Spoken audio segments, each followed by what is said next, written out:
bao tu tu mau ta kata dia soalnya kata dia tu apa itu kayak kata saya kayak dia banget tu ya kata tu tu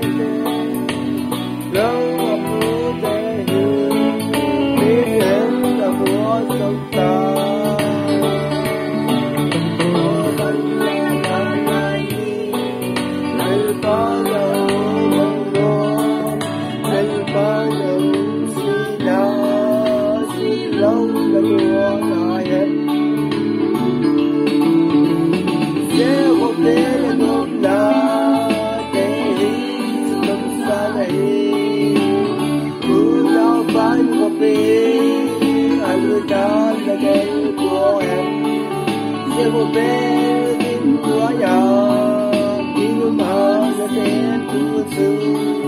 nên con nó sẽ đi mình để cái nào để anh về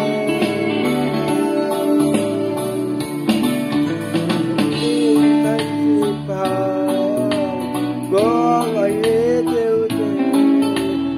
nào là để mình chăm vô tình là tình là vô tình vô tình là tình yêu cho bạn sinh ta sẽ một bên là tình yêu tâm ta này cứ nào bạn có bên anh đã là ngày của em cho một bên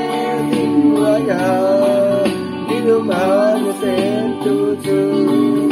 bên con nó sẽ đi mình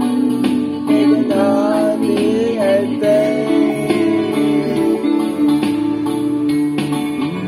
để nói là lên alo bên là sẽ yêu mà ta yên đây một giây cảm xúc đẹp vời dan đi nào mà đi mà xin hả sau khi sao ta nào sẽ có về ngồi nào kia đi từng ta đi cứ đâu phải có về người ta là ngày của em sẽ có về tìm của nhau nhưng mà nó sẽ tu sự mình có nó sẽ khi mình để cái đó đi em về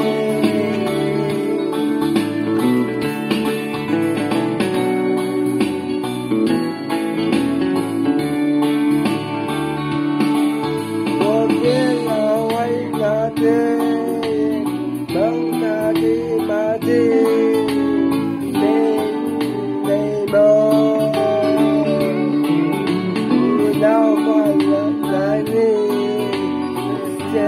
sẽ đến hàng để biết là chúa có đi